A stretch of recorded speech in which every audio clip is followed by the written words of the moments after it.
This is Mora-Mowry from Latina Today. We have Juliana Castellano because she has a story. I was the 1 out of 5 women. You know those video tutorials that show you situations of when a stranger is trying to trick you to walk alone with them and is emphasized for you to say no? I remember being so young watching those videos in my classroom and always telling myself I would not get myself into those situations. I felt that because I was informed. I knew how to prevent myself from getting into those situations. Well, fast forward to about 12 years later, and I find myself coming back from a college party dazed and confused as to what just happened to me. The morning after is actually a lot worse than you would imagine. I felt so dirty. No matter how much I scrubbed my body in the shower, it felt as if there was still dirt sticking on me. I had a mandatory meeting to go to that day, so I put on my dress and made sure I looked presentable. As I was getting ready, I kept looking at myself in the mirror, but I didn't really see me. I saw this body. This ordinary body that lost its meaning, its purpose. It was only an object.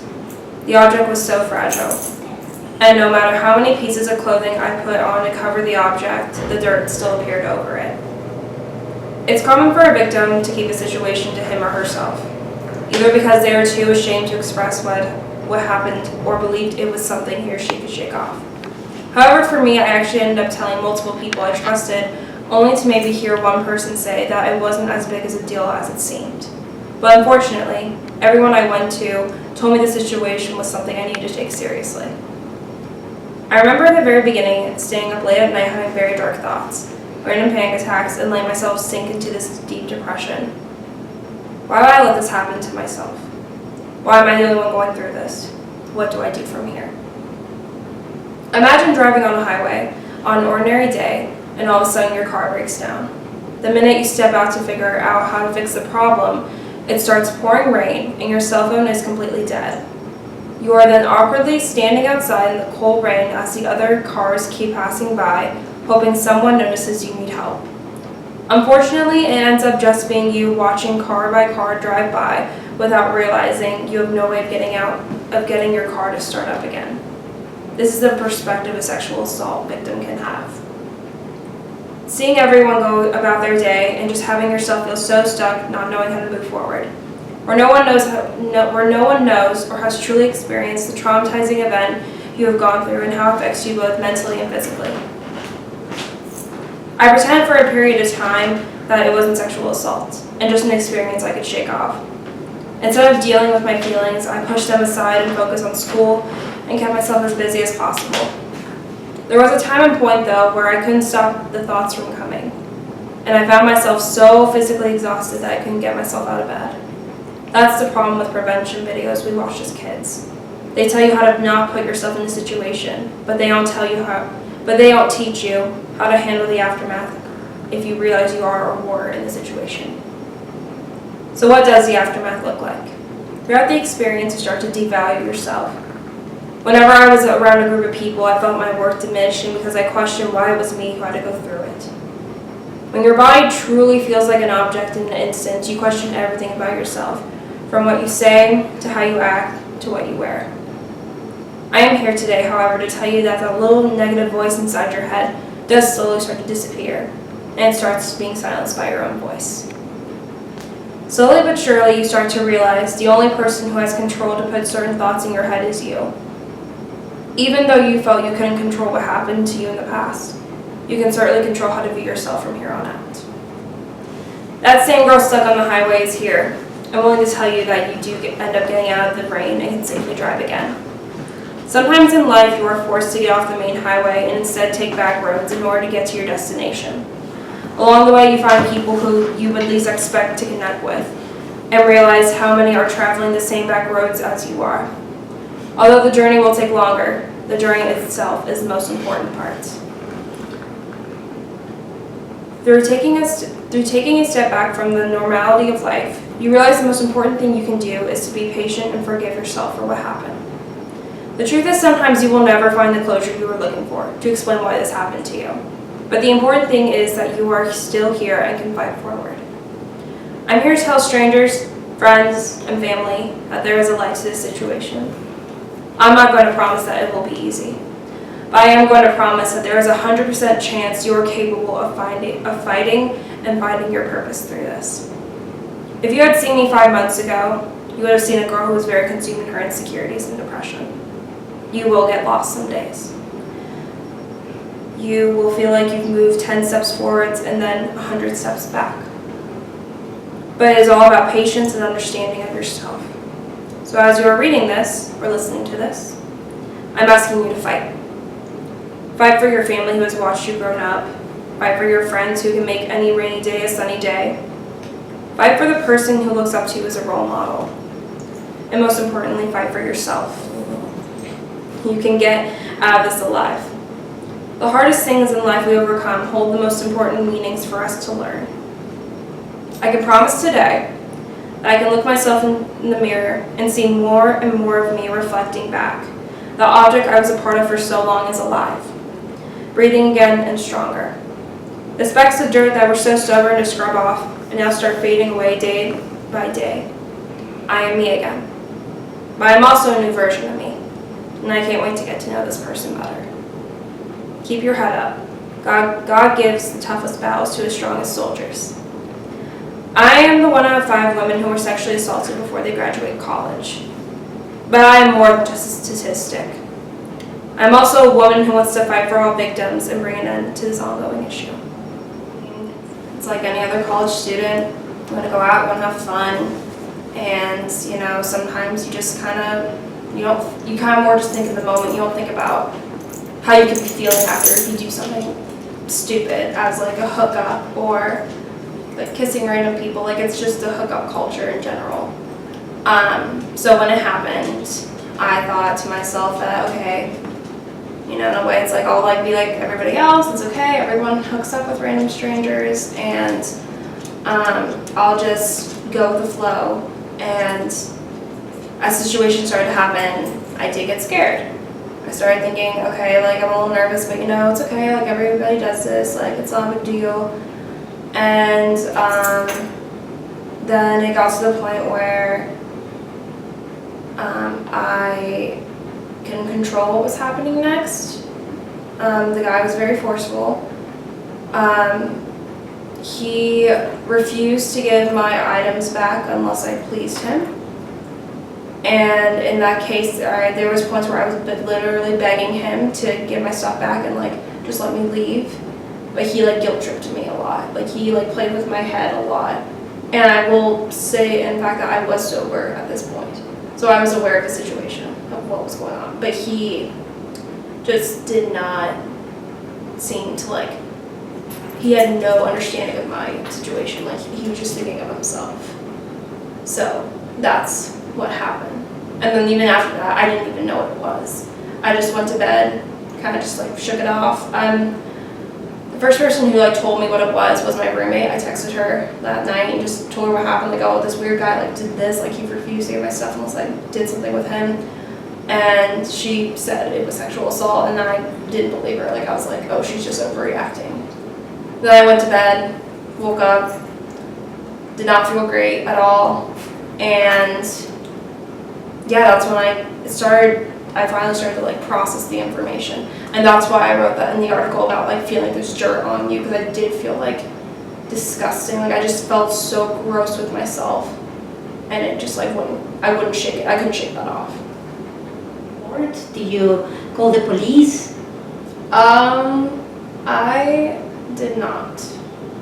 And that was for my own personal reasons. I did not feel mentally ready to do that because at that point, the only person I wanted to focus on was myself, not that guy. I wanted to forget about him, and I didn't want to because I didn't know him, so I couldn't have done. Mm-hmm. I wasn't sure like how to get his information, how to just even know who he was, his name. So for me, it was just a stranger, and now he's gone. So. And you haven't seen him again? No, I have not.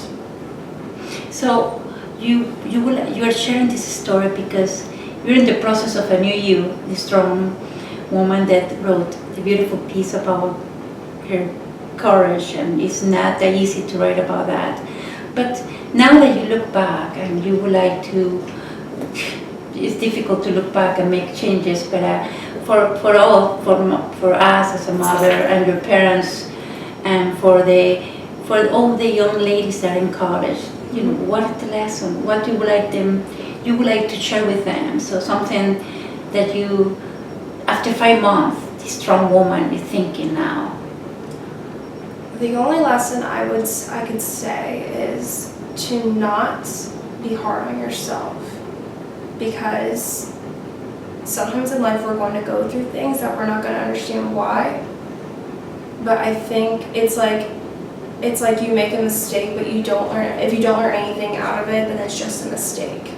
So like for these kind of situations, it's like, all right, what I learned through this is the importance of mental health and how to like self-love and how to see yourself in a new light versus just comparing yourself to others and saying, oh, because I went through this, I'm worth less. Mm-hmm. And that's really easy. It's a really easy cycle to get into, both mentally.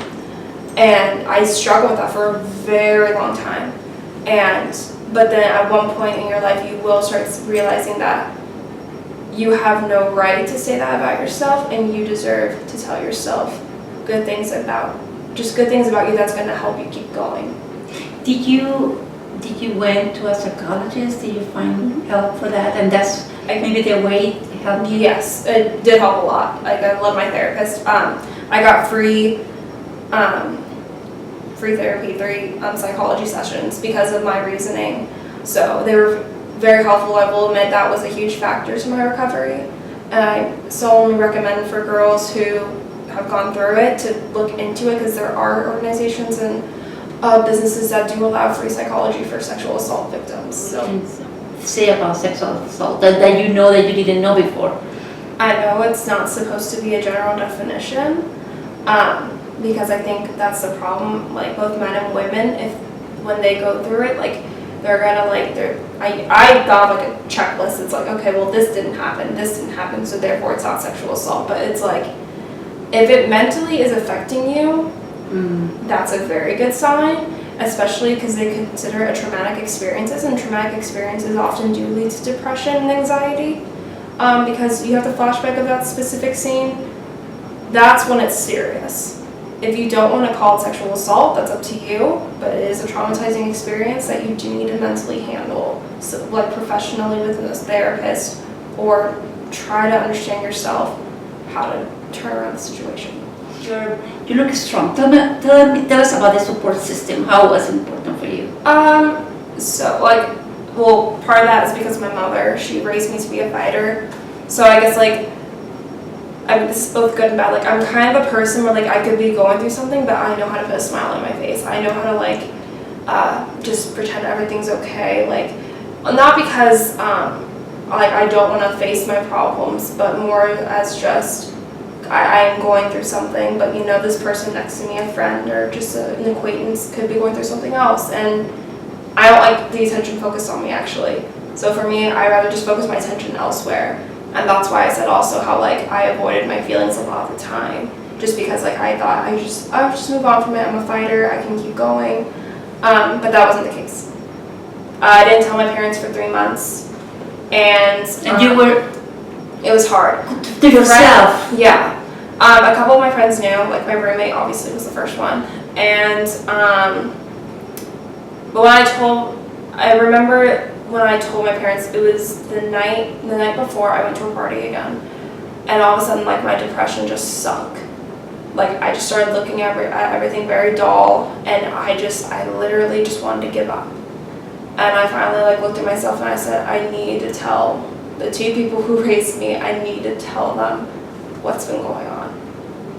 My mom was, she actually reacted kind of stiff, I guess. That's the best word I could say. But she flat out said Julia, I think you were raped. And she was more angry, but protective. She's my mother. She's protective. She always says she's like Mama bear. Yeah, Mama bear. She's the lion and I'm the cub. I think it was harder telling my dad. He cried.